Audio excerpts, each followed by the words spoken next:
Bueno, vamos a continuar con nuestra serie de verano, ¿sí? Nos vamos acomodando de a poquito. Aquí estamos.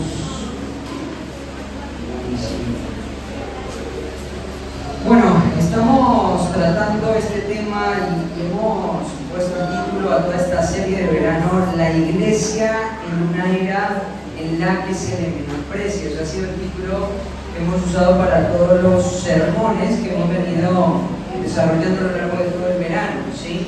Y hoy vamos a seguir con esta temática. Ya el domingo pasado terminamos de cerrar todo este tema de la identidad de la iglesia y estuvimos abordando el tema del supersesionismo, el error del supersesionismo y la teología del reemplazo.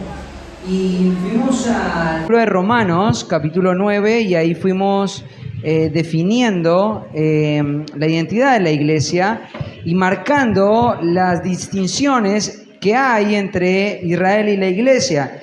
Y finalmente, durante la semana en las reuniones caseras estuvimos meditando un poquito acerca de cuál es el impacto práctico que esto trae en la vida de cada creyente, ¿sí? ¿Qué pasa si yo creo que la iglesia es el nuevo Israel? ¿Qué pasa si la iglesia es la que ha heredado todas las promesas de Israel y ahora se han de cumplir espiritualmente en la iglesia, ¿no? Y estuvimos tratando ese dilema y llegamos a la conclusión de que las promesas para Israel siguen estando en vigencia, no han sido heredadas por la iglesia para que se cumplan espiritualmente en la iglesia, sino que el vasto testimonio bíblico nos muestra que la nación de Israel debe contemplar la posibilidad de una restauración nacional, ¿no? Y esto fue lo que concluimos en el último domingo, ¿sí? Entonces, digámoslo así, ya teniendo claro el tema de la identidad, teniendo en claro lo que significa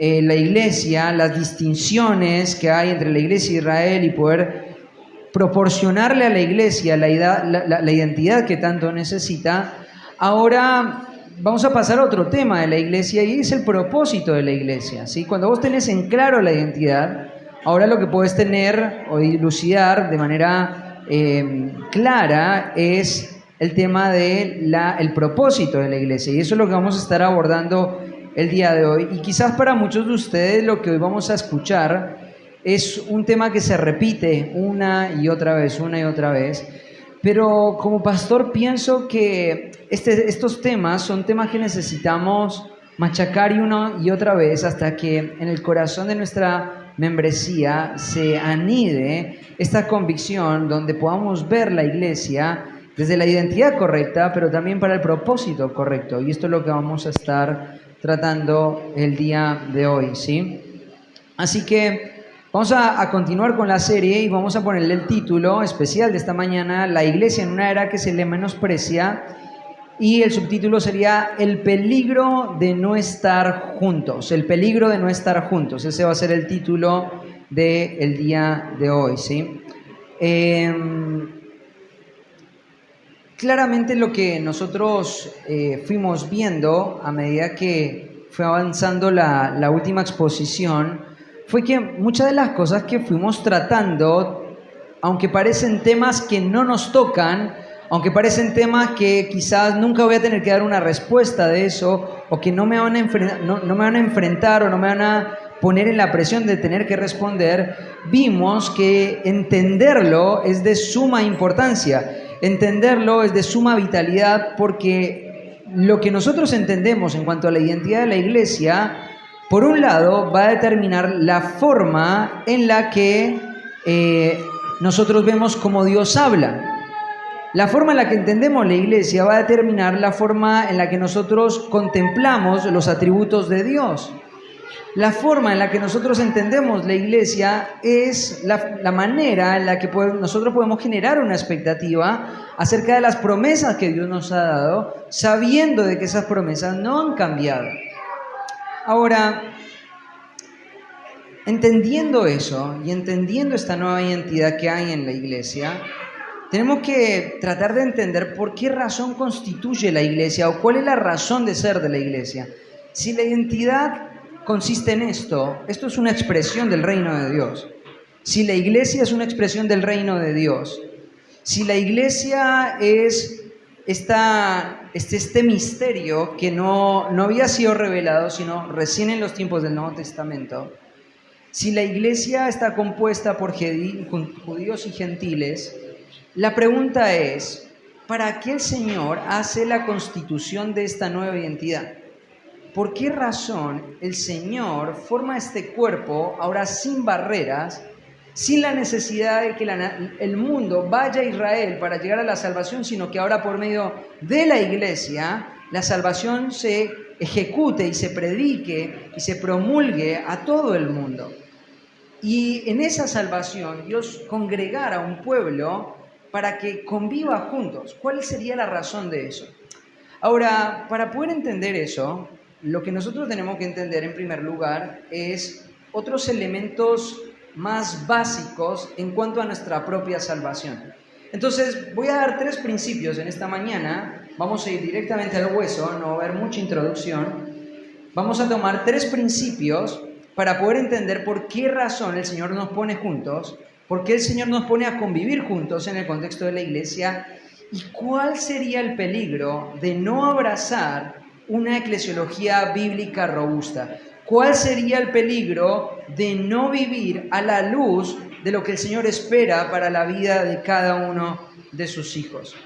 Ahora, en el último sermón, una de las cosas que estuvimos tratando es que nos queda claro que la razón por la cual nosotros somos hijos de Dios es por el acto electivo soberano de Dios, que desde antes de la fundación del mundo, Él nos eligió y nos escogió para tomarnos y formar con nosotros un pueblo que se llama la iglesia. Entonces, no queda duda alguna, con todas las expresiones que Pablo utiliza en Efesios capítulo 1 y en Romanos capítulo 9, que este acto electivo de Dios no dependió del bien que yo pudiera hacer o el mal que yo pudiera hacer. Y entonces ahí Pablo va a concluir con esta idea. Todas las personas que son salvas según la promesa. Y Pablo definió qué significa la promesa. La promesa él la explicó en términos de una historia, la historia de Isaac y de Ismael, la historia de Jacob y de Esaú. Y entonces no nos queda duda alguna de que la forma en la que nosotros formamos parte del reino de Dios, formamos parte del pueblo de Dios, es por el acto electivo de Dios. Un acto electivo que, ¿dónde está esa condición para elegirnos? No la sabemos. Dios lo hizo del puro afecto de su propia voluntad. Y pareciera que más que una clase más que una exposición acerca de la iglesia, estoy hablando acerca de la doctrina de la salvación, pero tengo mi punto y tengo un argumento para darte. Entonces vamos a arrancar en Efesios capítulo 1, versículo 4, Efesios 1, 4. Y la razón por la que voy a este pasaje no es porque quiera hacer una reiteración en la doctrina de la elección, sino que para poder entender la iglesia tenés que entender estos fundamentos primero. Mira lo que dice Efesios capítulo 1. Ahora, antes de tratar este pasaje, me gustaría darte un poquito de información acerca de lo que nosotros estamos leyendo acá en Efesios. Esta carta que nosotros estamos leyendo es una carta que Pablo escribió desde la cárcel. Es una carta que Pablo escribió con mucha ansia espiritual, una buena ansia, porque si vos recordás los textos bíblicos, en el capítulo 20 de Hechos, en un momento Pablo está con los ancianos que estaban dirigiendo esta iglesia, la iglesia de Éfeso. ¿Te acordás de ese momento en Hechos capítulo 20? Cuando Pablo se encuentra con los ancianos ahí en esa ciudad, en Mileto, eran los ancianos de la iglesia de Éfeso. Y ahí Pablo hace uno de sus discursos más importantes. Y entonces Pablo anticipa algo. Lo que Pablo anticipa es que vienen días turbulentos para la iglesia, vienen días difíciles para la iglesia. Porque él sabe y le anticipa a los ancianos que de ellos mismos se iban a levantar hombres de acuerdo a sus propios deseos e iban a hacer daño a la grey del Señor. Y entonces Pablo toma a los ancianos de la iglesia de Éfeso y les dice lo siguiente. Les dice, ustedes son responsables de cuidar la iglesia de Cristo, la cual él compró con su sangre. Yo estoy limpio de toda la sangre de todos ustedes. ¿Por qué? Porque no rehusé dar el consejo de Dios. Pero Pablo se va de este lugar sabiendo que en la iglesia de Éfeso van a venir días difíciles. Y entonces cuando se despiden, Pablo se despide con muchas lágrimas. Y se abrazan con los ancianos porque ellos saben que lo que se anticipa son días difíciles. Tanto Pablo lo sabe a modo personal como la iglesia lo sabe a modo congregacional. Ahora, la historia de Pablo siguió, él llegó a Jerusalén en ese viaje, él estaba de pasada solo por Mileto. Él llega a ese lugar, él es arrestado en este lugar, finalmente es trasladado a Roma y estando en Roma hay una situación que resolver y es la situación de Onésimo. Ustedes van a estudiar ahora dentro no mucho la carta a Filemón. Y esa situación de Onésimo despierta el interés de Pablo de escribir a la iglesia de Colosas.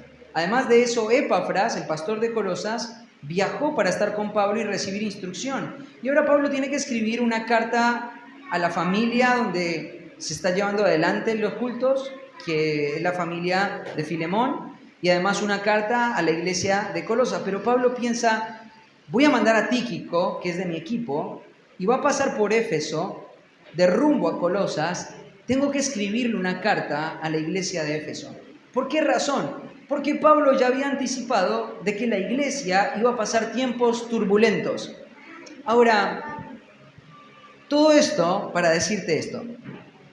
¿Cómo se hace o qué haría un pastor para afirmar una iglesia que va a recibir tiempos turbulentos?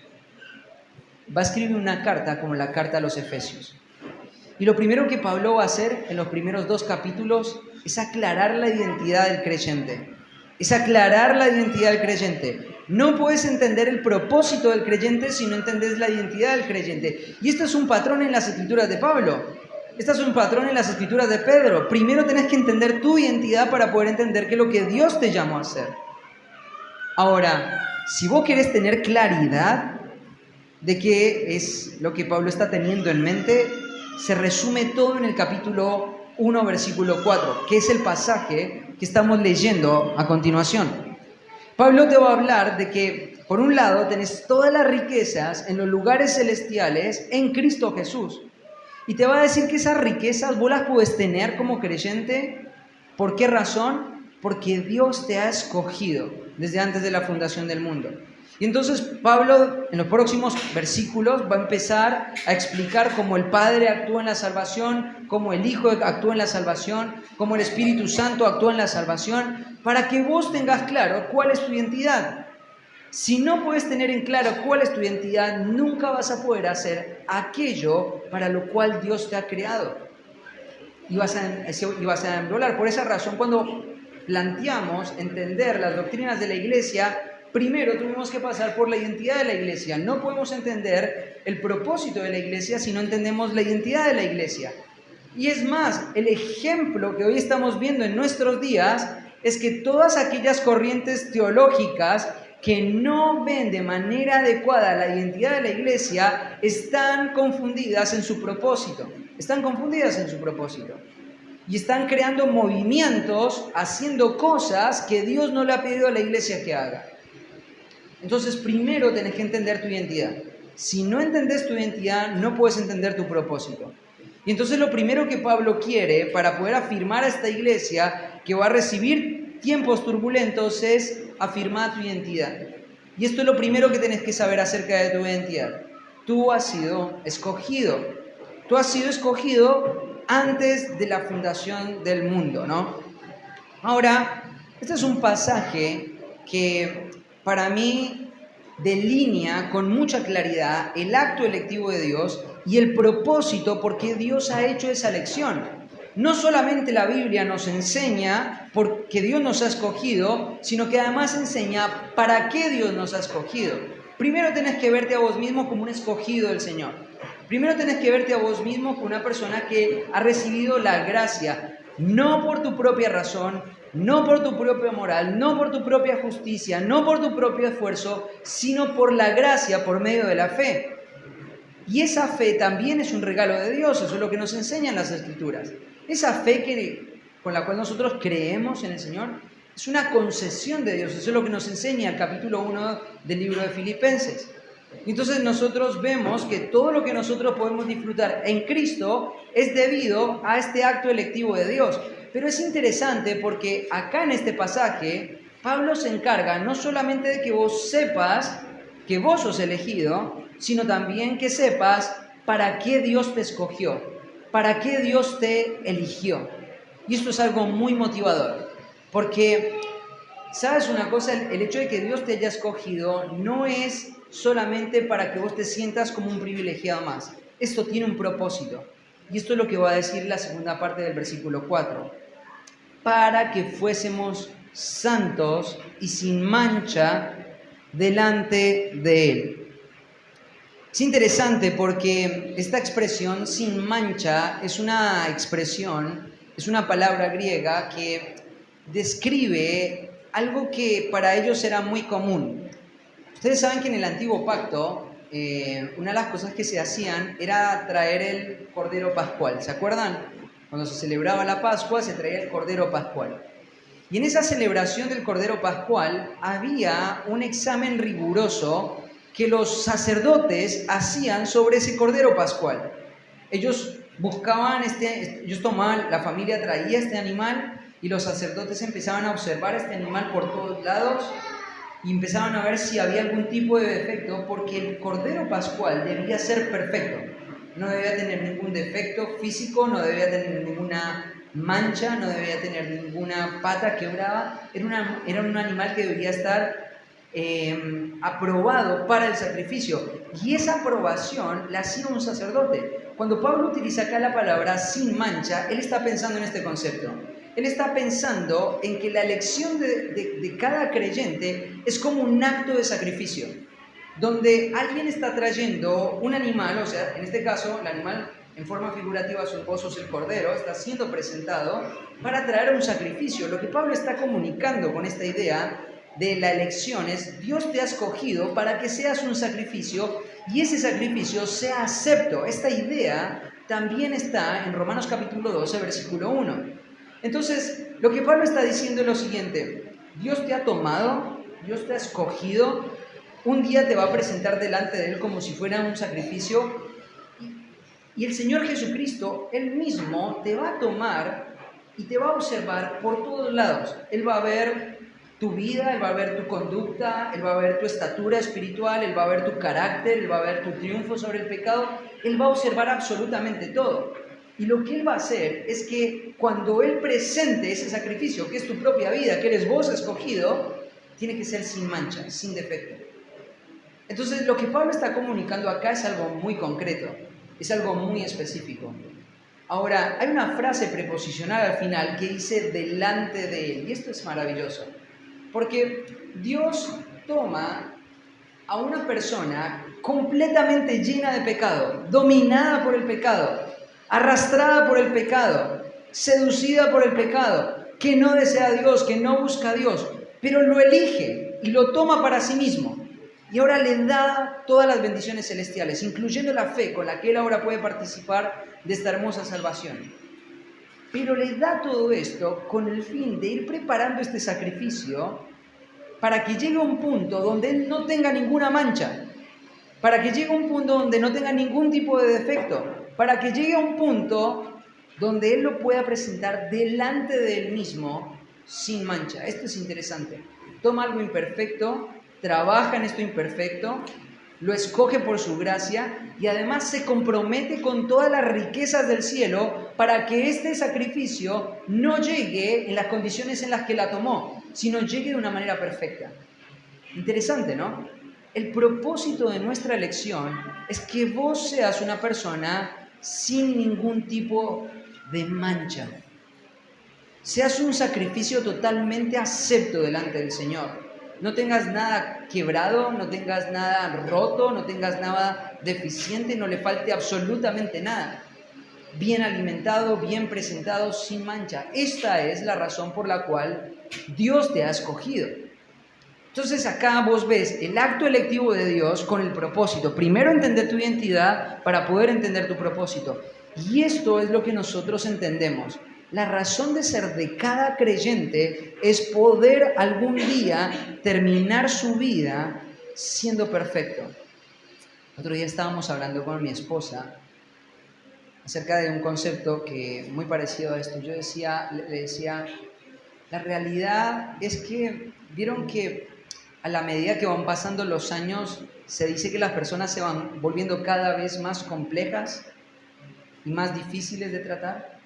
Bueno, eso no debería ser el caso de un creyente. Un creyente verdadero, una persona que ha sido escogida por Dios, las marcas de esa vida es que debe verse que esa persona va en aumento. Es como lo que dice Proverbios, ¿no? Como es la luz del justo, es como la luz de la aurora, ¿no? Dice que va en aumento hasta que el día que es perfecto. Esa es la condición de una persona justa. Un creyente, a medida que va pasando el tiempo, debería verse cada vez mejor, debería verse cada vez más acepto, debería verse cada vez más santo, debería verse con un carácter cada vez más aprobado, porque esa es la marca de que Dios lo ha escogido, esa es la marca de que esta persona ha sido elegida.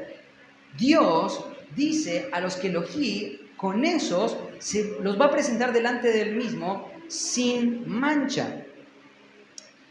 Otro pasaje que hallamos en las Escrituras, también muy importante para poder entender esto, se encuentra en el mismo libro de Efesios, en el capítulo 2, versículo 10. Efesios 2, 10. Y acá también podemos ver esta unión de la salvación de Dios, esta unión de Dios con nosotros, esta unión de la salvación de Dios ligada con el propósito. Y volvemos a ver esta identidad vinculada con el propósito. Mira lo que dice el capítulo 10. El versículo 10, capítulo 2, versículo 10. Porque somos hechura suya, creados en Cristo Jesús para buenas obras. Es interesante porque ahí arranca el versículo 10 utilizando una palabra que es la palabra hechura, ¿sí? La palabra hechura es la palabra poiema, que es de la palabra de donde se deriva nuestra palabra poeta o poema, ¿sí? Cuando vos pensás en tu propia salvación, tenés que pensar en esta salvación como una obra de arte. Cada vez que esta palabra poiema se utiliza para describir una idea artística, algo que fue creativo, algo que es artístico, algo que es agradable al oído, algo que es agradable a los ojos, algo que es agradable a la persona que lo está contemplando. Entonces acá lo que Pablo está diciendo es, nosotros somos un poema de Dios, somos el arte de Dios, somos el milagro de Dios. Ahora es interesante porque Pablo está diciendo que esto ocurre y en el contexto inmediato dice que en el capítulo 2, versículo 10, que nosotros éramos por naturaleza hijos de desobediencia, operados por el enemigo, rechazando la gracia de Dios, ¿cierto? Que no había obra alguna que pudiera ganar la gracia.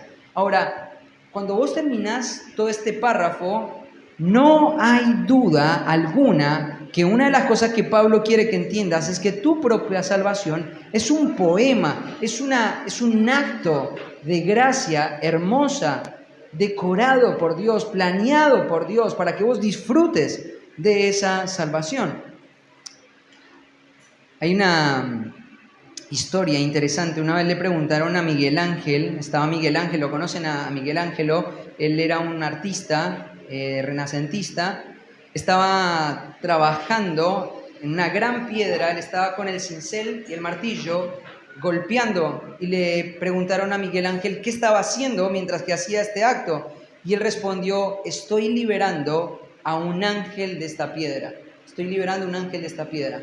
Me encanta esta imagen porque representa esta ilustración lo que el Señor está haciendo. Cuando vos llegás a la salvación, vos sos como esa piedra, ¿cierto? Sin forma, deforme, ¿cierto? Sin atractivo. Pero de repente vos ves al Señor como Miguel Ángel, ¿cierto? Con piedra y cincel, martillando y una y otra vez. Él está haciendo algo artístico, Él está haciendo algo agradable, Él está presentándose delante de sí mismo, algo que es acepto delante de Él, ¿no? ¿Qué es lo que Él está haciendo? Él está liberando una obra de arte. Y a medida que va pasando el tiempo, ese cincel y esos golpes, lo que tendrían que estar haciendo cada vez más es dilucidar, es mostrar, es revelar la imagen de esa obra artística que el Señor ha planeado. En la medida que cada golpe va golpeando la piedra, lo que vos vas viendo con mayor claridad es lo que el Señor se ha propuesto hacer en tu propia vida. Y Él lo va haciendo.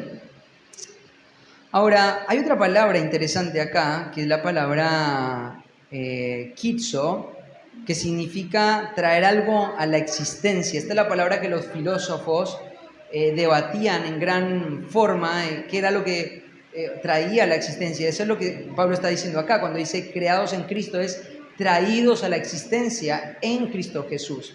Traídos en la existencia en Cristo Jesús.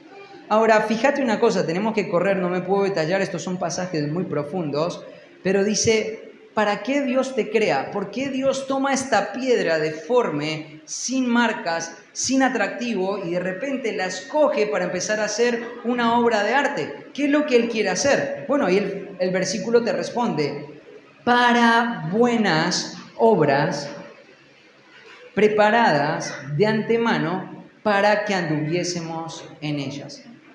Este es un pasaje que trae mucha esperanza a la vida de un creyente. Cuando vos lees esto, volvés a ver esta conjugación de tu identidad y tu propósito. Tu identidad es, Dios te ha hecho, sos poema de Dios, sos el arte de Dios, sos la obra artística de Dios, pero Dios te ha tomado para que vos andes en un camino, que acá Pablo lo está llamando el camino de las buenas obras. Y acá hay algo que tenemos que tratar de descifrar. ¿Cuáles son las buenas obras que Dios ha preparado de antemano? ¿Cuáles son las obras preparadas de antemano? Bueno, el capítulo 1, versículo 4 ya nos respondió. Las obras, primero, tienen que ver con el hecho de que Dios te tome como si fueras un cordero y te puedas ver a sí mismo sin mancha, perfecto, sin defecto alguno. Acá este pasaje te está diciendo, Dios te va a tomar para hacer de vos una obra, donde todo el mundo lo va a ver y va a decir, no, esa no es Gisela, ese no es Juanma, ese no es José, esa es otra persona, yo sabía, yo sé quién es Gisela, yo sé quién es Juanma, yo sé quién es José, yo sé quién era cada uno de ustedes, pero no es él, ¿qué pasó? Entonces la gente va viendo eso y empieza a percibir, acá hay un poema, acá hay una obra de arte, acá hay transformación, ¿qué fue lo que pasó? La gente lo puede ver, los ángeles lo pueden ver, los santos lo pueden ver, Dios lo puede ver, nosotros lo podemos ver.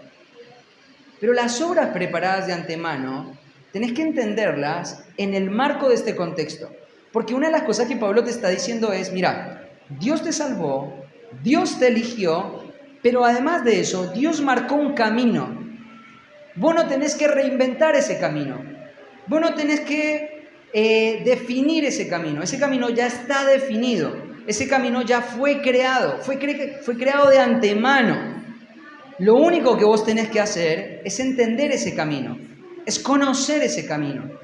Vos no tenés que crearlo de acuerdo a tu estándar, vos no tenés que crearlo de acuerdo a tus sentimientos, no tenés que establecerlo de acuerdo a lo que sentís o a lo que tu corazón te dicta.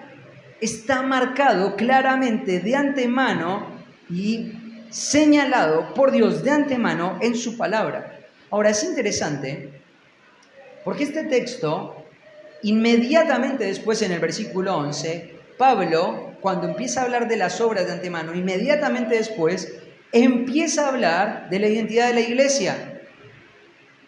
Y acá empezamos a tener una conexión entre la salvación, los salvos y los elegidos y la iglesia.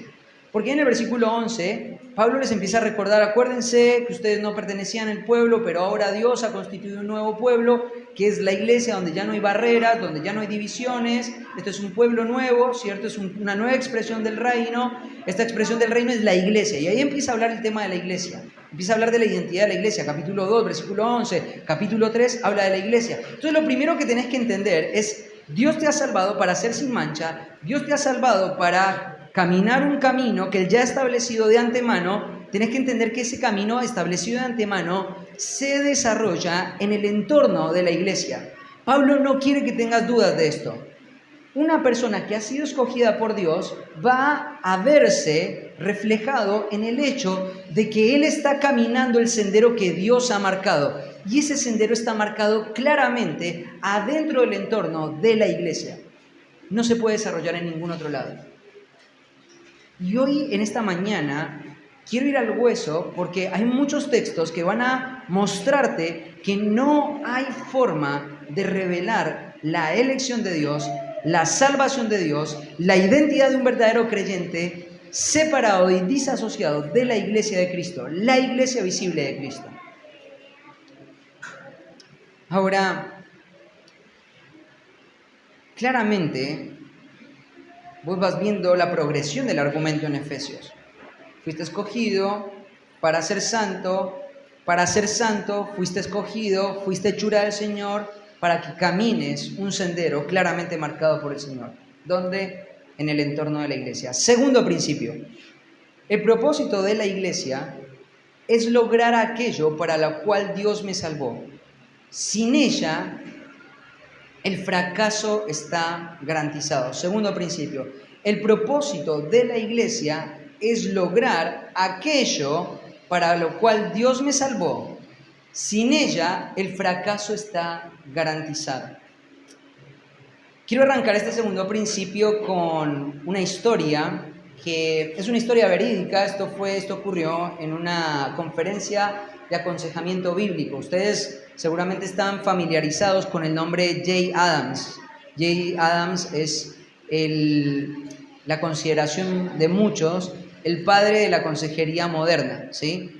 Jay Adams es un escritor bíblico, un pastor muy reconocido, que ha sido de gran bendición para todo el mundo evangélico, porque él ha sido uno de los primeros hombres que le ha hecho frente al movimiento del integracionismo. El integracionismo es ese movimiento que trata de tomar la filosofía de la psicología y la psiquiatría y mezclarla con las verdades de Dios. Y esto ha puesto en juego un tema de mucho cuidado, que es la suficiencia de las Escrituras. Y uno de los primeros hombres que le hizo frente a este movimiento fue el pastor Jay Adams, el doctor Jay Adams. Entonces, él estaba un día en una conferencia de aconsejamiento y le hicieron una pregunta. Estaba en un panel de preguntas en una conferencia en San Diego, California.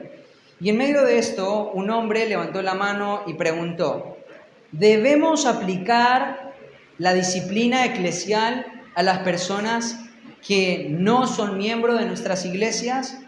A lo que Jay Adams respondió: no, por supuesto que no. La disciplina de la iglesia es solo para creyentes. Es solo para creyentes. Ahora, la respuesta que Jay Adams dio en ese momento, en un contexto donde la iglesia se menosprecia, generó lo que todos esperaríamos, ¿no? Mira lo que dice. Las personas que no son... hay en ese momento quien describe la escena dice: un estruendo inquisitivo atravesó la sala. Así que tuvo que explicar más detalladamente. Claro, lo que ocurrió fue que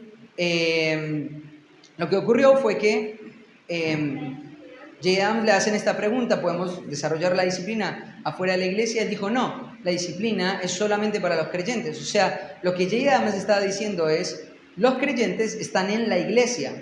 Si hay alguien que se cree creyente y está fuera de la iglesia, no debería ser considerado como creyente. Y entonces, claro, en medio de una sociedad como la norteamericana, donde el individualismo prima, donde cada persona va rigiendo su propio camino y aún los cristianos crean sus propios estándares de cristianismo, lo que ocurrió fue el murmullo que describe acá el autor como inquisitivo. O sea, la gente se enojó con esta expresión. Entonces Jay Adams sigue adelante con su argumento. Las personas que no son miembros de una iglesia deberían ser tratadas como no creyentes, porque ellos mismos se están tratando a sí mismos como no creyentes. Esto fue lo que dijo en el entorno donde muchos líderes no creían en la necesidad de tener un registro de ningún tipo, porque sentían que esto era un requisito innecesario y legalista que se impone sobre las personas. Tal como vemos en la historia de Jay Adams, podemos sentir la tensión que hay en el mundo cristiano por conceptos como estos, ¿no? Sabemos que hay una tensión. Sabemos que hay una tensión, ¿no? Y muchas de las cosas que ocurren cuando llegan las personas en el entorno de nuestra iglesia, una de las primeras preguntas que yo le hago a una persona que viene al entorno de nuestra iglesia es: ¿la membresía de la iglesia es algo que Dios mandó o es algo que los hombres se han inventado para tener un poco más de orden en la iglesia? Y hoy yo no quiero gastar tiempo ahí porque muchos de ustedes ya lo han escuchado las explicaciones de Mateo 16, han escuchado las explicaciones de Mateo 18, 19, y claramente entendemos que el concepto de la membresía no es un concepto meramente humano, no es un concepto terrenal, no es un concepto moderno, es un concepto bíblico, ¿no? Ahora, ¿qué es lo que hace que estos conceptos, que claramente son explicados y están claramente transmitidos a través de las páginas de las Escrituras, sean tan rechazados? Bueno, yo marqué 4 razones por qué se menosprecia este tipo de aspectos en la iglesia, o por qué hay líderes que creen que es innecesario e incluso hasta legalista tener un registro escrito de quiénes son los que pertenecen a la iglesia. Número 1, la primera razón: mala formación teológica, mala formación teológica. Sin duda alguna, una de las cosas que el tiempo de hoy está caracterizando a muchas de las iglesias es el hecho de que no hay precisión escritural. Muchos de nosotros hemos caído en este error, muchos de nosotros hemos estado inmersos en este error de una u otra forma, pero la mala formación teológica es la primera razón por la cual la gente rechaza este concepto. Segundo, influencia del mundo posmoderno. Como lo mencioné anteriormente, la filosofía de nuestro entorno está forjando nuestro pensamiento continuamente. Nuestro pensamiento no viene arbitrariamente. Nuestro pensamiento, las construcciones que nosotros tenemos están formadas por la formación que tuvimos, pero también por el entorno donde nos desarrollamos. Y el entorno donde nos desarrollamos nos empuja continuamente a que nosotros consideremos que nosotros somos los dueños de nuestro propio camino. Pero en el pasaje de Efesios capítulo 2, versículo 10, dijimos que nosotros no somos dueños de ningún camino. Nosotros fuimos escogidos para caminar el camino del cual Dios ya es dueño. Nosotros no somos llamados a establecer nuestro propio camino. Ya fue establecido por el Señor. Pero el movimiento posmoderno ha influenciado en la mente de los cristianos para poder poner este pensamiento: yo soy dueño de mi propia vida espiritual. Yo soy dueño y soy responsable por mí mismo y no soy responsable por nadie más. Si yo pertenezco y estas son ideas que surgen, si yo pertenezco a la Iglesia Universal de Cristo, es suficiente. Ahora, todo esto es el resultado de la influencia del movimiento posmoderno. Creo que otra de las cosas que han hecho que pensamientos como los que describían acá en la historia de Jay Adams es el menosprecio que se generaron en los últimos movimientos liberales a partir de los años 60.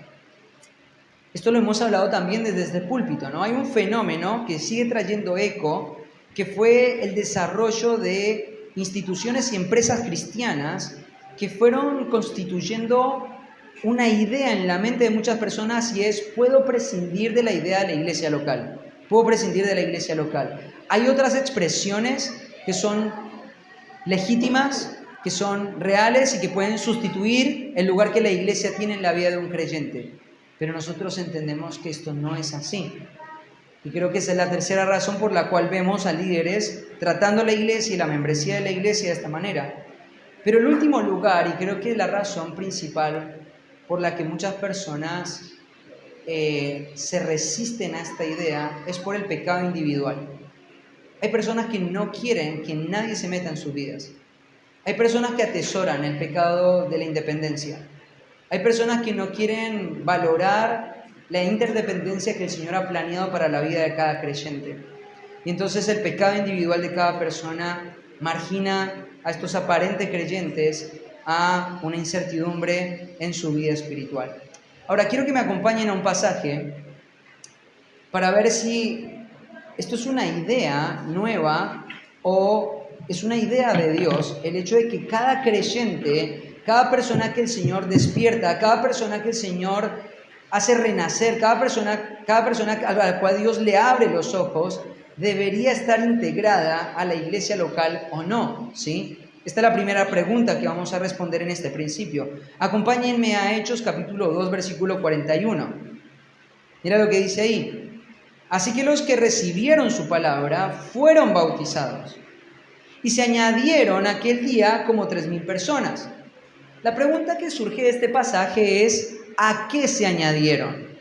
Estas personas que rechazaban a Cristo y ahora aceptan a Cristo, estas personas que le daban la espalda a Cristo y ahora se arrepintieron y están viendo a Cristo, ¿a dónde se añadieron? Bueno, número 1 dice que fueron bautizadas, claramente.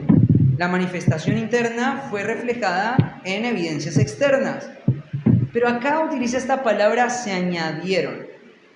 Entonces, una persona, yo le utilizo este pasaje y le digo, bueno, yo creo que acá se está refiriendo en que el Señor añadió a estas personas a la iglesia local de Jerusalén. Acá es una expresión puntual para mostrar cómo Dios, cuando salva a una persona, la conecta con una iglesia local. Puedes decir, no, pero estás alterando el texto. Te voy a decir por qué razón. No, versículo 47. Está describiendo y está haciendo un resumen, bueno, desde el versículo 46. Y perseverando unánimes cada día en el templo y partiendo el pan en las casas, comían juntos con alegría y sencillez de corazón, alabando a Dios y teniendo favor para con todo el pueblo. Mira lo que dice ahí, vuelve a aparecer la misma palabra añadir que estaba en el 41, aparece acá en el versículo 47. ¿Y qué es lo que dice? Y el Señor añadía cada día a la iglesia a los que habían de ser salvos. Cada persona que el Señor salva, Dios la añade a la iglesia. Ahora fíjate, acá vos tenés un artículo definido en la palabra iglesia. Ese artículo definido lo que está mostrando es que Lucas, el escritor de este texto, no está teniendo en mente la iglesia universal. Él está teniendo a la iglesia que está describiendo acá. ¿Cuál es esa iglesia? La iglesia de Jerusalén. Cada creyente que ha sido escogido por Dios, que ha sido salvado, cuyos ojos han sido abiertos, el primer deseo y la primera manifestación de salvación genuina que esta persona tiene es que esta persona ahora va a ser añadida al entorno de una iglesia. Va a ser añadida, va a ser conectada. Una persona que dice, yo soy salvo desde mi propia perspectiva, es ir en contra de lo que el Señor ha planeado hacer desde el principio en la iglesia. Entonces acá vemos claramente esta idea, ¿no? Desde el primer momento, el Señor empezó a establecer su iglesia y mostró su mano salvadora, reveló que su intención era que cada creyente fuera vinculado y sujeto a cada iglesia o a una iglesia. Debemos afirmar, por lo tanto, que las Escrituras muestran que combatir esta idea es combatir la idea que Dios tenía planeada desde antes de los tiempos para cada creyente genuino. Ahora, hay muchos que resisten esta idea de ser añadido, ser contado, ser registrado, ser tenido como parte de la iglesia, ¿no? Hay muchas personas que rechazan esta idea y piensan, Dios no actúa de esa manera, porque Dios no es un Dios que hace acepción de personas, ¿no? Dios no es una persona que segmenta a unos y otros no, y entonces los que pertenecen y los que no pertenecen. Ahora, quiero mostrarte algo, porque esto no solamente es un actuar de Dios en el Nuevo Testamento, sino también Él lo hace en el Antiguo Testamento. Acompáñame a Génesis, capítulo 17. Génesis, capítulo 17.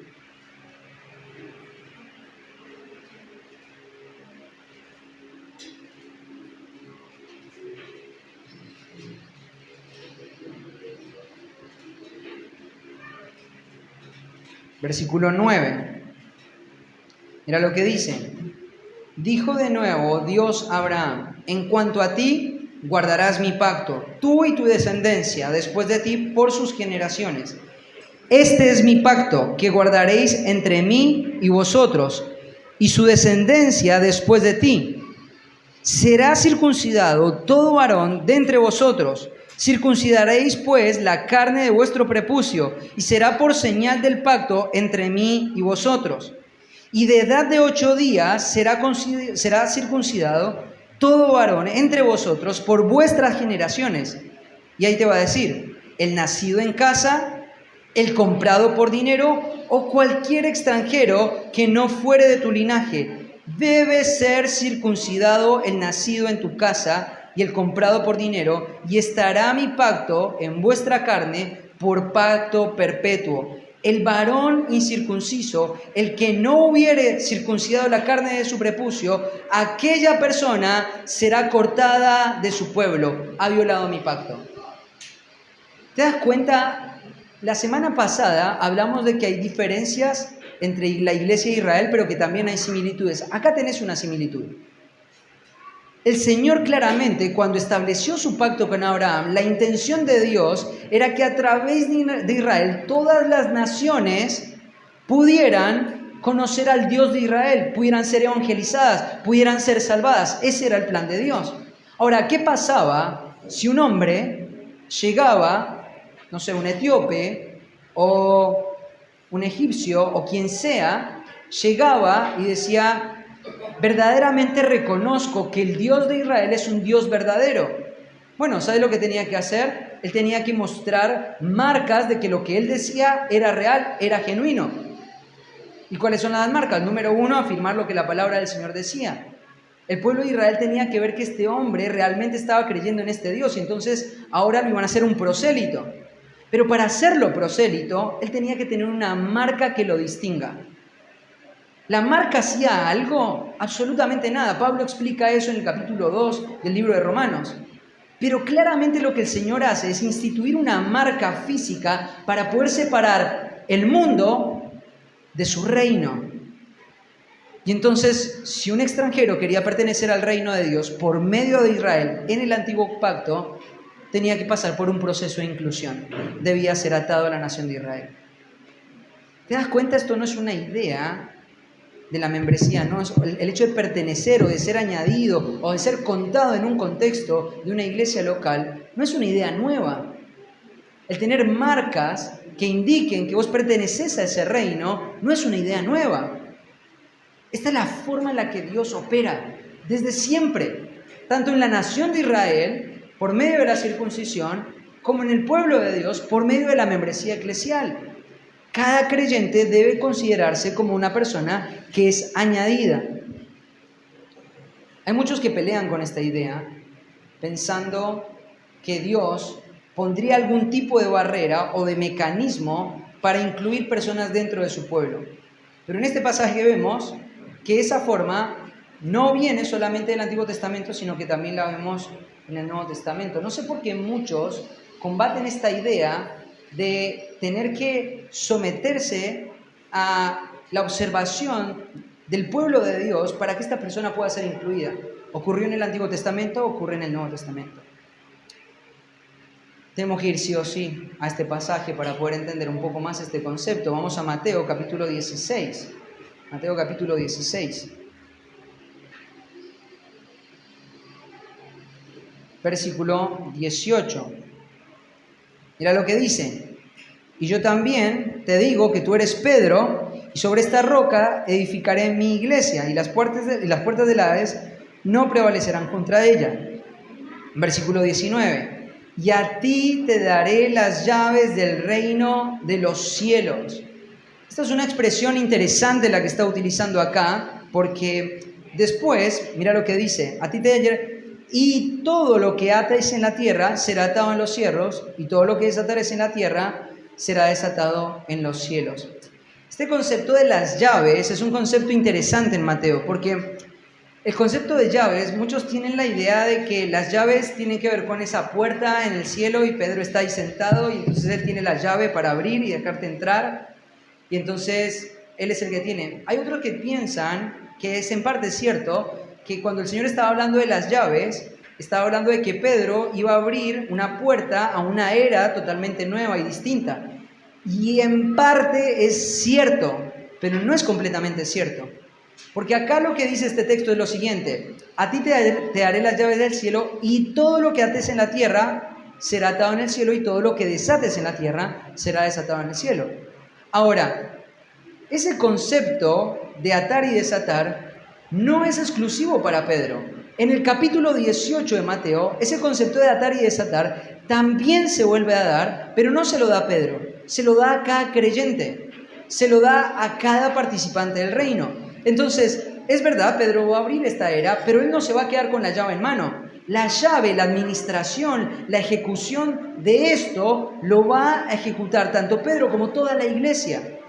Las llaves del reino le fueron dadas a toda la iglesia para que administren esta idea, quién debe y quién no debe pertenecer al pueblo de Dios.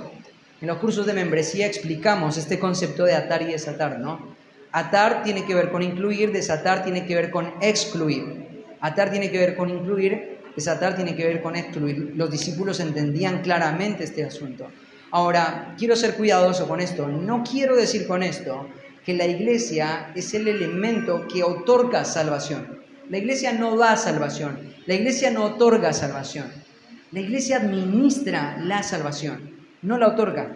El que otorga la salvación es Dios. Y quien reconoce a los participantes del reino es la iglesia. La iglesia tiene las llaves. La iglesia administra eso. Entonces, claramente ahí en Hechos 2:47 vemos que el Señor añade a la iglesia. Pero ahora, en nuestro tiempo, nosotros tenemos que entender que esa forma en la que Dios añade personas a la iglesia es por medio de la administración de esas llaves. La administración de esas llaves es la forma en la que el Señor administra. Fíjate lo que dice un pastor presbiteriano, R.P. Cooper, dice: es claro que en los días de los apóstoles fue una práctica universal recibir a los creyentes dentro de la iglesia visible por medio del bautismo.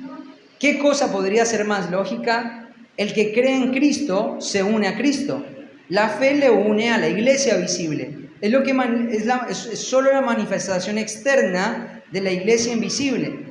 Cada miembro de la iglesia invisible debería, por supuesto, ser miembro de la iglesia visible. Muy significativo es en relación con el asunto de Hechos 2:47, lo que acabamos de leer. El Señor no solo quiere que aquellos que son salvados se unan con la iglesia, sino que Él mismo les une a la iglesia. Y la referencia es inequívocamente con relación a la iglesia visible.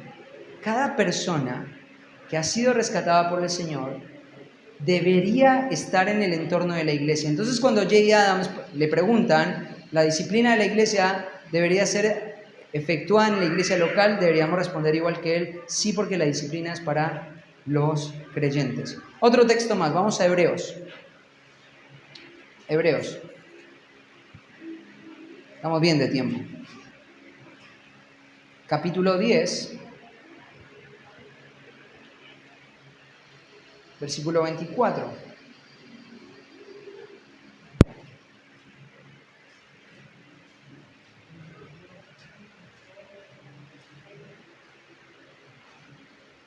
Hebreos 10, 24 y 25. Dice así: y considerémonos unos a otros para estimularnos al amor y a las buenas obras, no dejando de congregarnos, como algunos tienen por costumbre, sino exhortándonos, y tanto más cuando veis que el día se acerca. Acá me quiero detener un poquito. Mira, yo lo traduje el pasaje, me tomé el trabajo de hacer la exégesis del pasaje, y dice lo siguiente: y considerémonos unos a otros a la convulsión de amor y de buenas obras, a la convulsión de amor y las buenas obras. Es interesante porque acá la primera palabra que figura es la palabra que dice considerémonos, es la palabra katanounomen, ¿sí? Esta palabra griega es interesante porque tiene que ver con fijar la mente, Esta es la idea que el autor de los Hebreos está diciendo. Hay muchos que piensan: yo no voy a ir a la iglesia para ver lo que hacen los demás. Lo que hacen los demás es un problema de ellos. Lo que hacen los demás o cómo desarrollan su vida es un problema de ellos. Yo voy a la iglesia a escuchar la palabra de Dios y volveré a mi casa y veré cómo me manejo, ¿cierto? Pero este pasaje está hablando con este verbo de una forma autoritativa y de una forma sumamente fuerte. Está diciendo que esto es un mandamiento bíblico, considerémonos. Lo que está diciendo este verbo, lo que está diciendo el autor de los Hebreos es vos tenés que fijar tu mente en otros. Sí. Esto es una idea rara, ¿no? Porque fíjate que inmediatamente después viene el pronombre recíproco a los, que es unos a otros. O sea, ustedes fijen su mente unos a otros. Vos tenés que fijar tu mente en mí, yo tengo que fijar tu mente en vos. Es un mandamiento bíblico. Vos tenés que observar y ver y fijar tu mente en lo que otro está haciendo. Ahora, esto es una expresión rara, porque ¿para qué razón yo fijaría mi mente en tu persona? ¿Por qué fijaría mi mente? Bueno, ahí inmediatamente después dice, para estimularnos. Esa palabra estimularnos es una palabra sumamente interesante. Esa palabra estimularnos tiene que ver con afilar, ¿no? Esa palabra fue cambiando mucho con el tiempo. En el griego clásico se utilizaba como para describir un cuchillo o una espada que era afilada. Después, con el tiempo, el significado de esa palabra fue cambiando. Y entonces, a medida que fue pasando el tiempo, ya no significaba solamente afilar, sino significaba pinchar, ¿sí? Entonces, la idea de esta palabra es tomar como una espada, como un cuchillo, sacarle mucho filo y pinchar a una persona con esa espada filosa. ¿Con qué motivo? ¿Con qué razón? Bueno, la palabra semánticamente quiere decir para que la persona responda. O sea, lo que está diciendo el pasaje es esto, seguime en la idea. Vos tenés que fijar tus ojos y tu mente en otros creyentes, unos a otros. Y tenés que hacerlo en función de afilar algo y pincharlo. O sea, tenés que estimularlo, tenés que forzarlo o ayudarlo a que haya un resultado. O sea, hay un resultado que viene por estímulo, hay un resultado que viene por la interacción de otra persona. Lo que vos estás buscando es fijar mi mente en esta persona para que tenga por mi estímulo, por mi compromiso, una respuesta. Ahora, otra de las formas en las que se traduce esta palabra es la palabra convulsión.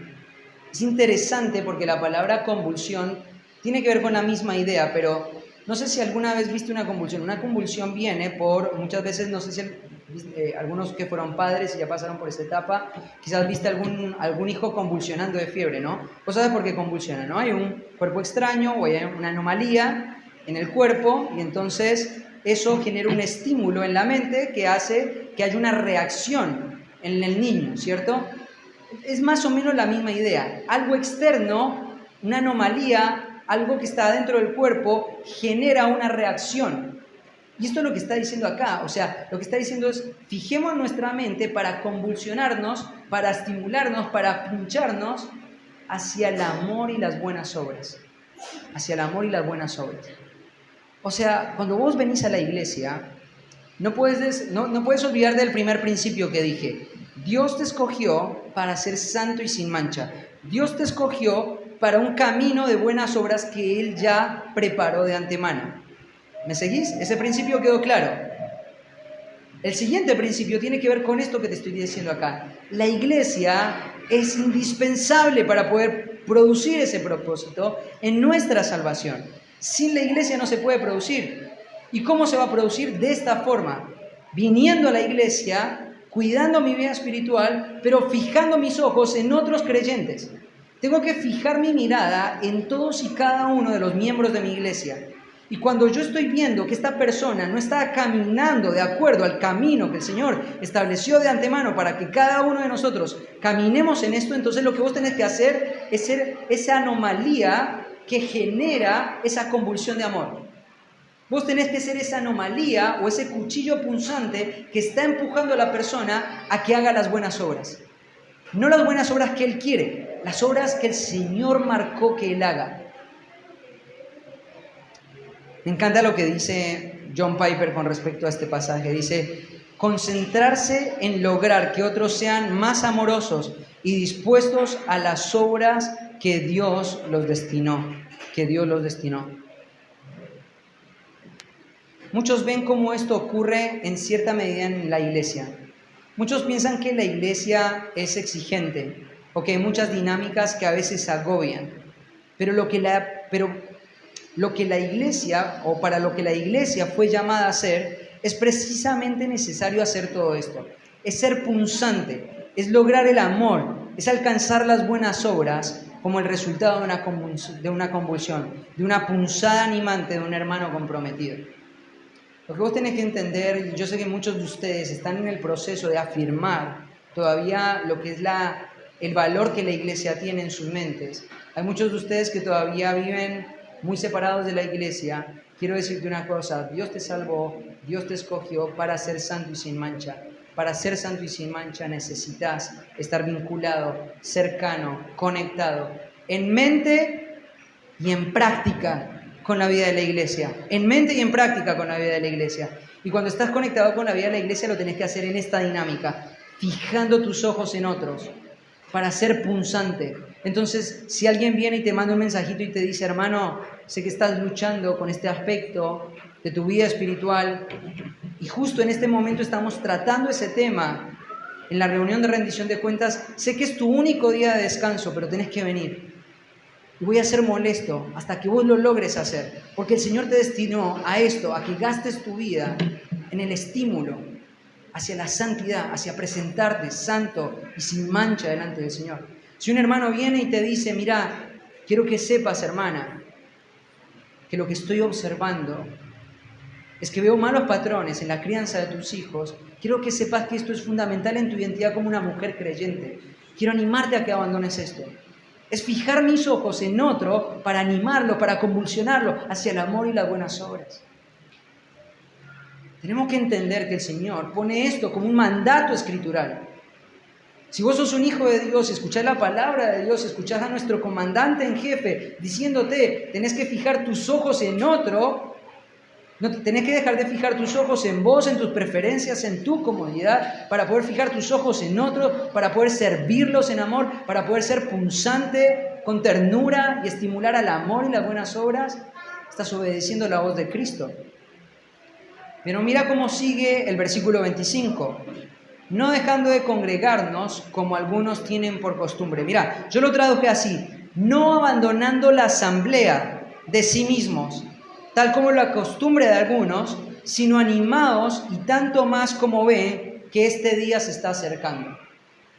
Esta es la traducción que dice, te la vuelvo a decir. No abandonando la asamblea de sí mismos. Quiero arrancar con esta idea. Esta palabra que aparece acá, no dejando de congregarnos, es una sola palabra que tenemos que ver de qué se trata. Pero mira, me olvidé un apunto. La pregunta que surge cuando pensamos en la idea del versículo 24 es, bueno, ¿a quién considero? ¿A quién convulsiono? ¿A quién tengo que punzar? ¿A quién tengo que estimular al amor y las buenas obras? Bueno, eso lo va a decir el versículo 24, para que vos no te quepa duda que lo que tenés que hacer es lo siguiente. Número 1, no abandonando la asamblea. Esta expresión, abandonando, es una palabra muy interesante. Es muy interesante porque esta palabra, la asamblea, o no, abandonando, es la misma palabra que exclamó el Señor Jesucristo en Mateo 27:46, cuando Él dijo, Padre, ¿por qué me has desamparado? ¿No? Esa palabra, desamparar, es la misma palabra que vemos acá, dejando de congregarse. O sea, lo que tienes que entender es esto. Cuando una persona no tiene un vínculo cercano con la iglesia, cuando una persona no se conecta con la iglesia, lo que está haciendo es desamparar a su iglesia.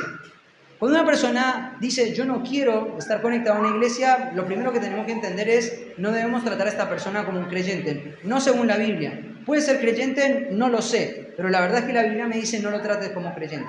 Ahora, si una persona forma parte de la iglesia, y esa persona no vive como parte de la iglesia, sino vive en una actitud constante de abandono hacia la iglesia, quiero decirte que está en una falta grave delante del Señor. Entonces lo que acá está diciendo es, no abandones a tu iglesia. Es interesante porque más adelante hay un pronombre que dice que está en el genitivo. Por eso lo traduje así, la asamblea de sí mismo. Esta persona pertenece a la iglesia. Recordá el contexto de Hebreos. Perdón, yo voy rápido, ustedes traten de seguirme. En el libro de los Hebreos hubo un impas de tranquilidad. Venían con mucha persecución y en el momento que Nerón muere, la persecución baja abruptamente.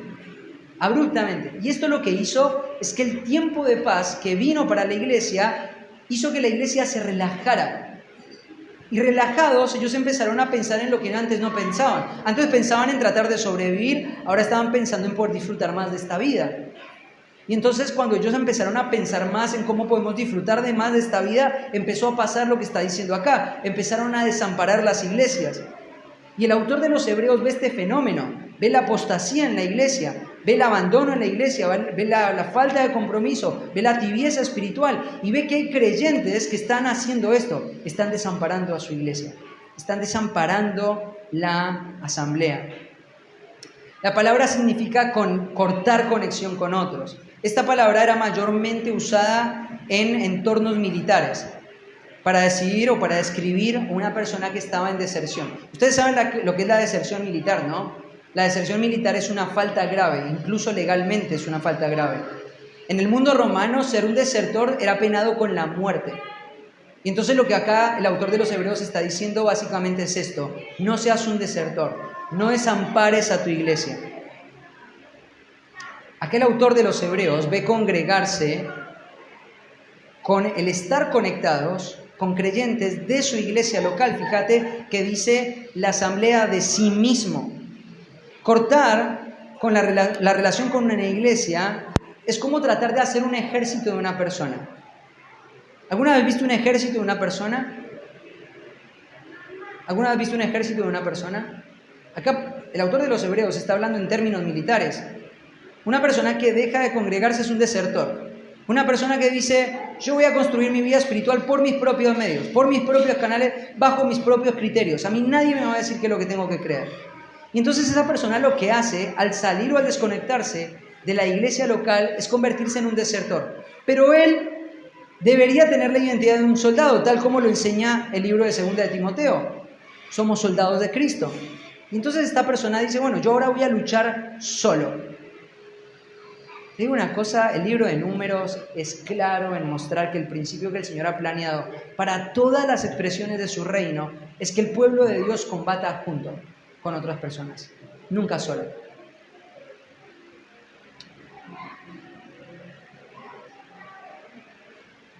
Mira, ahí está utilizando otra palabra tremenda, que es la palabra ethos, que es la palabra para describir costumbre. Esta exhortación vino como el resultado de la frialdad espiritual que algunos estaban abrazando y el abandono que estaban teniendo de sus responsabilidades para con otros. ¿Sabes una cosa? Vos podés venir acá todos los domingos y estar siendo un desertor. Porque no puedes separar el versículo 25 del versículo 24. No ser un desertor implica fijar tus ojos en otros. Si vos venís a la iglesia, pero vos en la semana o en tu vida práctica estás desconectado con creyentes, si vos en tu vida práctica no estás fijando tu mente en otras personas para estimular el amor y las buenas obras, estás siendo un desertor. Y eso es lo que está diciendo aquel autor de los Hebreos. Dietrich Bonhoeffer, el teólogo alemán, en tiempos de la Segunda Guerra Mundial, dijo: la presencia física de otros cristianos es una fuente de alegría y fortaleza incomparables para la vida del creyente. ¿Sabes? Tenemos que entender el argumento. Debemos afirmar que si fuimos salvados para ser sin mancha y para las buenas obras, estas obras y esta vida sin mancha se desarrolla cuando entiendo que la santificación está conectada con la forma en la que me vinculo a la iglesia. Estando en la iglesia soy afirmado de manera continua como creyente y requiero de la interacción de otros para no perecer ni fracasar en el propósito que Dios trazó para mi propia salvación. Carlos Spurgeon dijo lo siguiente: ¿te crees buen cristiano? ¿Estás seguro de eso? ¿Puedes ser tan buen cristiano desobedeciendo a los mandatos de tu Señor y considerarte obediente? Piensa en un ladrillo. ¿Para qué está hecho? Para ayudar a edificar una casa. Ningún sentido tiene que ese ladrillo te diga que es un ladrillo tan bueno mientras está dando vueltas por ahí, como cuando está en la casa. Es un ladrillo bueno para nada. Asimismo, cristianos que andáis de aquí para allá, yo no creo que estéis cumpliendo con vuestro propósito. Estáis viviendo contrariamente a la vida que Cristo quiere que viváis y sois responsables del daño que hacéis. Claramente este tema de la independencia está arraigada en el corazón. Estamos hablando de que Spurgeon hace 2 siglos atrás era pastor en esta iglesia en Londres. Y esto que él está predicando respondía a las necesidades espirituales que ocurrían en su entorno también. Es una tendencia del corazón tratar de construir una espiritualidad separada de otras personas. Hay otro comentario que me gustó mucho. Wayne Mack, pastor reformado ahí en Sudáfrica, dijo lo siguiente: creemos que los principios bíblicos y la sabiduría sostienen la idea de identificar específicamente, públicamente e incluso legalmente a aquellos que son parte de una iglesia. Lo ideal sería que cada iglesia tenga una lista de miembros que contuviera los nombres de cada creyente que adora allí con regularidad. Y cada creyente que adora allí debería estar dispuesto y deseoso de ser identificado con la iglesia de esta manera. En la Biblia, algunas veces la iglesia es comparada con un cuerpo, otras veces con una familia, otras veces con una casa y algunas veces con un reino. Algunas veces con un ejército también. Pero para que cualquiera de estos organismos funcionen adecuadamente, se requiere algún tipo de orden. ¿Sabes cuál es el punto acá? El punto que yo quiero decirte es este. Vos tenés una responsabilidad que no tenés con ningún otro creyente, más que con los creyentes que viven en el entorno de esta iglesia. Es tu asamblea, es tu iglesia en quien vos debes poner los ojos. Quiero decirte una cosa más. Si vos sos un hijo de Dios y todavía no sos parte de la iglesia, hacé lo que Carlos Spurgeon hizo cuando tenía la edad de 15 años. Este concepto de la membresía no estaba desarrollado en la iglesia antes de que Charles Spurgeon fuera pastor de su iglesia. Y él convocó a su pastor en repetidas ocasiones para desarrollar alguna forma en la que él pudiera ser reconocido como parte de la iglesia en el momento que él llegó al Señor. Su pastor no le quiso dar atención, entonces él llamó a una congregación de hombres maduros en la iglesia y golpeó las puertas, en el sentido figurativo, para que él pudiera ser contado como iglesia.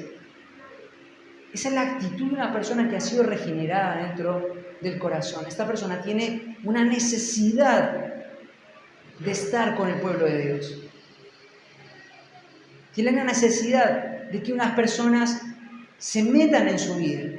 Tiene la necesidad de meterse en la vida de otras personas, para ser filoso, para estimular, para generar la convulsión. ¿Por qué razón? Porque el Señor nos salvó para buenas obras preparadas de antemano. Porque el Señor nos salvó para presentarnos delante de Él sin mancha.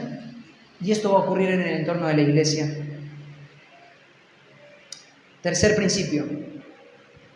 Vivir la membresía de la iglesia implica que abrace la corrección unos con otros. Tengo que correr un poquito. Salmo 141:5. Anota la cita, no lo busques, te lo voy a leer. Que el justo me castigue será un favor, y que me reprenda será un excelente bálsamo. Tremenda afirmación, ¿no? Esta es la idea. Primer principio, Dios me salvó para ser santo y sin mancha. Soy santo y sin mancha solamente si estoy vinculado al entorno de una iglesia local, una expresión visible del reino invisible. Necesito ser contado como parte del pueblo de Dios. Vivir en el entorno de la iglesia implica el reconocimiento y la interacción con otras personas, la corrección de otros. Esta idea de que otro te corrija no es una idea del Nuevo Testamento. El Salmo 141 muestra, el salmista considera que cuando un justo castiga a otra persona, esa persona que es castigada por el justo debería sentir que su corazón desborda de alegría. Mira lo que dice acá el salmista: que el justo me castigue será un favor, y que me reprenda será un bálsamo. ¿Te das cuenta? Esto es totalmente contrario a la idea que muchos de nosotros tenemos cuando una persona se acerca y nos reprende bíblicamente. Esta semana estaba hablando con una hermana de la congregación que me dijo, se me acercó otra hermana de la iglesia para reprenderme porque había dicho algo que no había sido claro. Y esta persona con mucho amor me marcó mi pecado. Yo lo que le dije a esta hermana es, ¿viste quién lo hizo? Sí, claro, te lo estoy contando. Bueno, mírala bien a esa persona. Esa persona es un regalo, tenés que atesorarlo. Que el justo castigue es un favor. Que el justo reprenda es un bálsamo. Entonces, si la iglesia está compuesta por personas que quieren ser como ese cordero sin mancha, y ese cordero sin mancha se va a producir en el entorno de la iglesia, entonces la reprensión es el medio. Es lo que necesito. Proverbios 8, versículos 7 al 9. El que corrige al escarnecedor se acarrea afrenta. El que reprende al impío se atrae mancha. No reprendas al escarnecedor, para que no te aborrezca. Por el otro lado, acá viene el pensamiento antitético. Corrige al sabio y te amará. Da al sabio y será más sabio. Enseña al justo y aumentará su saber. ¿Qué es un contraste? Hay personas que, tristemente, y lo veo muchas veces porque yo interactúo con muchos de ustedes en aconsejamiento, trato de ir marcando la falta por las cosas que dicen, por las acciones que hacen, por el mismo testimonio de ustedes. Y una de las cosas que suelo ver con mucha frecuencia es la defensa de la propia persona. Y acá el proverbio es muy claro. Cuando vos corregís al escarnecedor, esa persona te va a aborrecer. Esa persona te va a enfrentar. Esa persona va a traer manchas a tu vida. Eso es lo que hace un escarnecedor. Pero cuando vos corregís a un justo, cuando vos corregís al sabio, ¿sabes qué es lo que hace esta persona? Te ama, te atesora. Proverbios 12:1. El que ama la instrucción ama la sabiduría, mas el que aborrece la represión es ignorante. ¿Sabes? Hay muchas personas que cuando vos les estás diciendo lo que están haciendo mal, lo primero que generan en su corazón es un sentido de enemistad y de rivalidad. Y acá lo que está diciendo es, mira, las palabras que utiliza, ¿no? Escarnecedor, impío, escarnecedor, ignorante.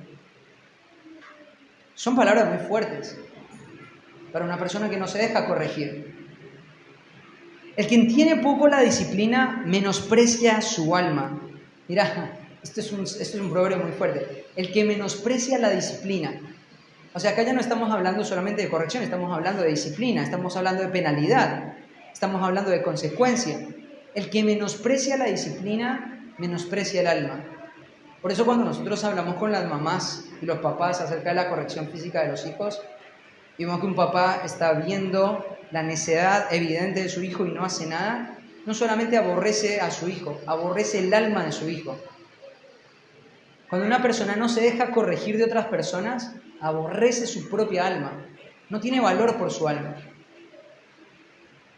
Mas el que escucha la corrección tiene entendimiento. Otro pasaje.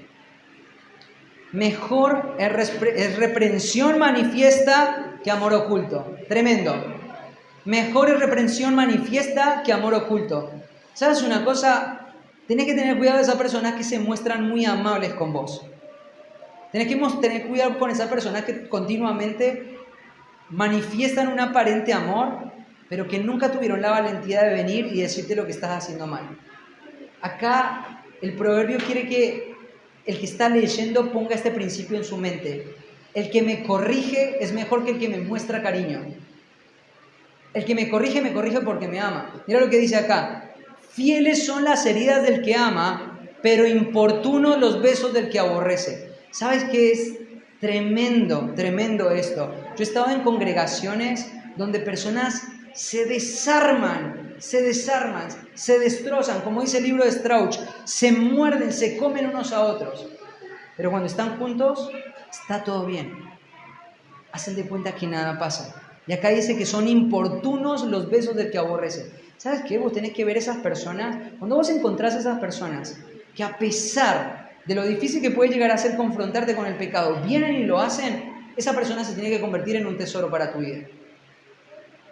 Esa persona se tiene que volver en una gema, en una perla, en un tesoro para tu vida, en un regalo de la gracia de Dios.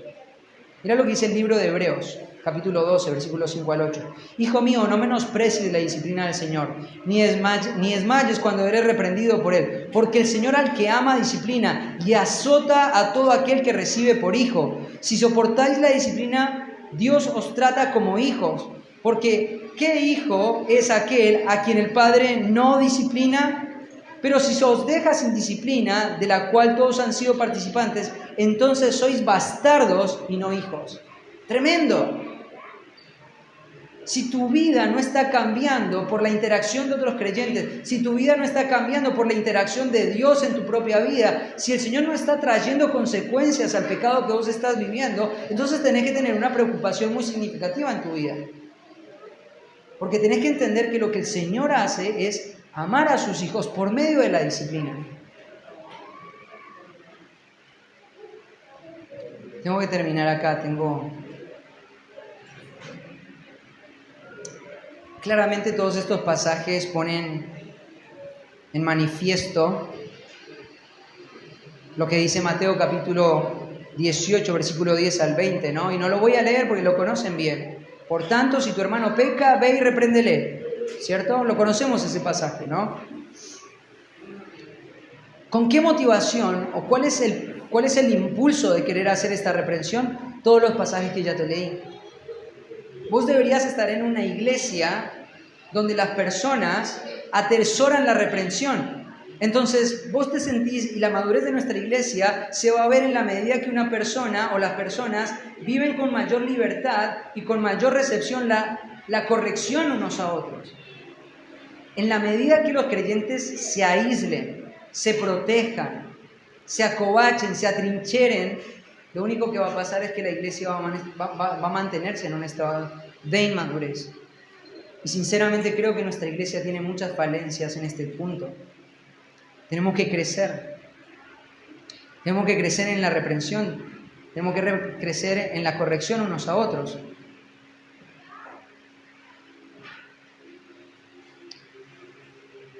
Mira, la confrontación tiene que hacerse por dos razones.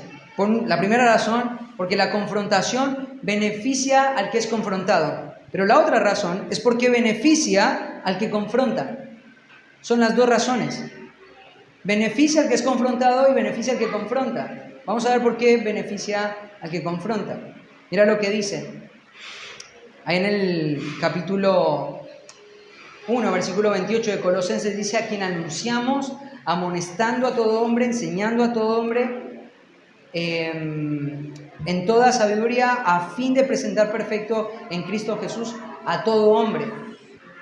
Si vos tenés la aspiración de ser mejor persona de lo que sos, si vos el año que viene, cuando termine, querés mirar para atrás y decir: cambié, soy una mejor Caro, soy una mejor Carla, soy un mejor Gonzalo, soy un mejor Adrián. Si querés ver para atrás, tenés que entender una cosa: necesitas esto, necesitas exposición bíblica, necesitas amonestación de personas, necesitas ser instruido en toda sabiduría. No puedes pretender llegar a fin de año o llegar al final de tus días pretendiendo ser un mejor creyente si esto no ocurre. Esto es indispensable para que esto ocurra. Pero por otro lado, la confrontación beneficia al que confronta, porque Gálatas 6:2 dice: así que cada uno someta a prueba su propia obra y entonces tendrá motivo de que gloriarse con respecto de sí mismo. Sobrellevad los unos las cargas de los otros y cumplid así la ley de Cristo. Quiero decirte una cosa, y esto es algo que nos va a guardar mucho del orgullo cuando vamos a reprender a otra persona. El otro día estaba escuchando a una persona que me decía: generalmente cuando reprendo algo es porque seguramente estoy viendo algo en mí. Y sí, es muy probable, pero quiero decirte que la exhortación a otra persona no se hace en virtud de tu propia moral, porque Gálatas capítulo 6 dice que la exhortación correcta hace que yo pueda hacer una consideración de mi propio pecado. Entonces, si yo considero que soy tan frágil como mi hermano, en vez de descalificarme para corregir a mi hermano, lo que hace eso es calificarme para poder corregir a mi hermano. Pero además de eso, lo que este pasaje está diciendo es que llevar la carga de mi hermano, poder llevar a mi hermano débil, que está en pecado, que no logra tener vida espiritual, es cumplir la ley de Cristo. Esto es interesante. Porque parte de las descripciones de la Biblia de tu identidad, de que Dios te ha salvado, es para cumplir la ley de Cristo. O sea, lo que este pasaje está diciendo es: para poder cumplir el propósito de tu salvación, vos necesitas de creyentes que estén cometiendo pecado para que te comprometas en ayudarle a ellos, llevando su carga pesada hasta que sean restaurados. Entonces así cumplir la ley de Cristo. Vos necesitas de el que está haciendo la falta. Y sos beneficiado cuando te comprometes en llevar esa carga, porque cumplís la ley de Cristo. Entonces, el que confronta es beneficiado y el confrontado también es beneficiado.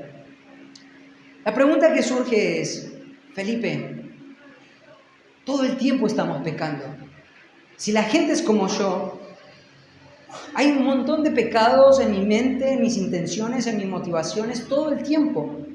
Entonces, ¿qué el único lenguaje que vamos a hablar en la iglesia es el de la corrección? ¿No va a haber ánimo, no va a haber estímulo, no va a haber aliento, no va a haber estudio, no vamos a contemplar a Dios? Claramente sí.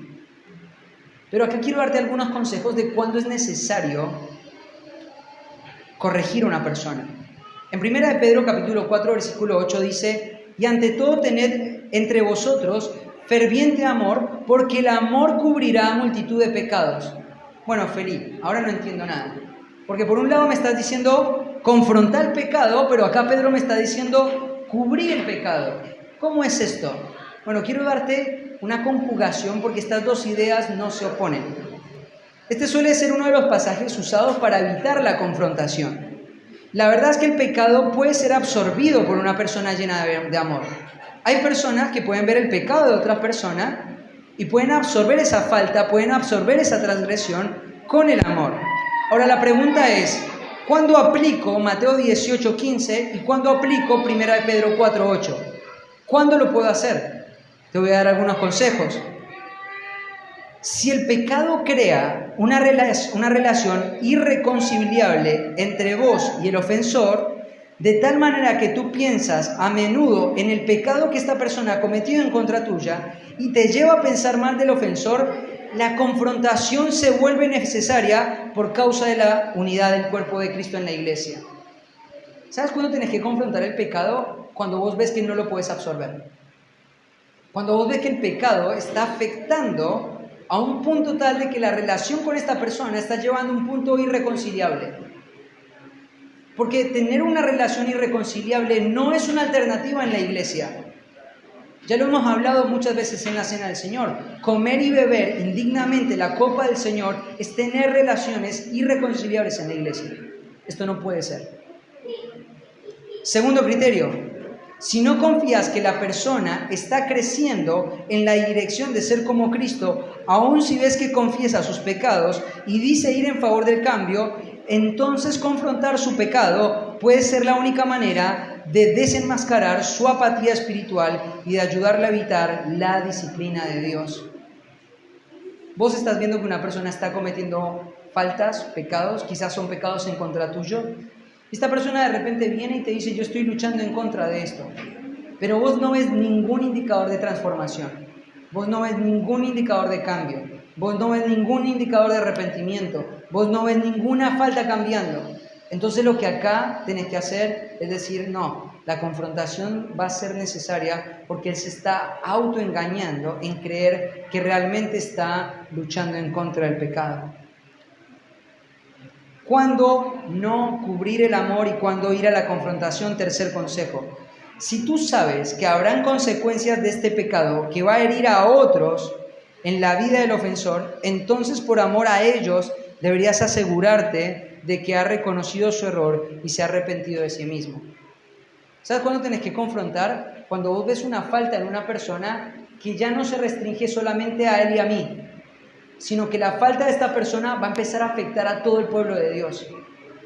Entonces, lo que vos tenés que hacer con esta persona es llamarla al arrepentimiento y acompañarla y llevar su carga, confrontarla y llevarla a que esta persona entienda realmente lo que significa una persona transformada. Te voy a mencionar algunos consejos de cómo hacer la reprensión rápidamente. En cuanto a la forma de cómo hacer la reprensión, número 1, hay que hacerla rápidamente. Ahí en Mateo capítulo 15 muestra la prontitud y la urgencia. Resueltamente, el verbo imperativo be indica que tiene que ser con una actitud determinada. Tiene que ser verbalmente. La corrección no puede ser con actitudes. Hay muchas personas que tienen esta mala idea y es una mentira. Yo le voy a hacer esto para que aprenda que su pecado realmente está afectando. Pero muchos actúan de esa forma. Entonces yo le voy a mostrar las consecuencias de su pecado por medio de lo que... No, la palabra prescribe algo completamente distinto. Dice, ve y repréndele. Esto implica una acción verbal. Las palabras son lo que Dios ha diseñado para que una persona pueda ser corregida. No el castigo, no la ignorancia, no el ignorar a una persona, no el humillar a una persona, no el tener actitudes de rechazo hacia esa persona. Tiene que ser verbalmente. Cuarto, tiene que ser privadamente. Esa reprensión, si es amorosa, tiene que ser hecha en lo privado, no puede ser pública, no la puedo divulgar, no puedo manchar el testimonio de esta persona. Tiene que ser renuentemente. Esta es una de las cosas más difíciles. Cuando hablamos de renuente estamos hablando de difícil, de dificultad, ¿no? Tenés que hacerlo con la actitud de que va a ser difícil confrontarlo. Mira lo que dice Proverbios 17, 19, ¿no? Muchas veces confrontar a una persona que ama el pecado, confrontar al que ama el pecado va a traer conflicto. Por eso tenés que hacerlo renuentemente. Sexto consejo, hacelo compasivamente, considerándote a ti mismo, no sea que tú mismo seas tentado, lleva la carga del otro.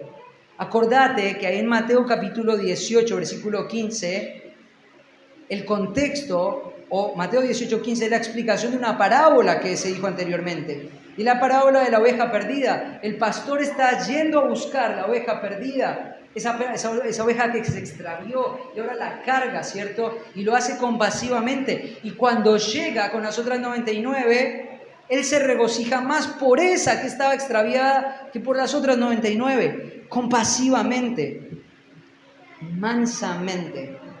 No puedes dejar que el impulso de tu corazón, que el impulso y el fervor te dominen en una reprensión para hacerlo de una manera inapropiada. Hacelo humildemente, hacelo todo el tiempo considerando que es lo mejor para la persona.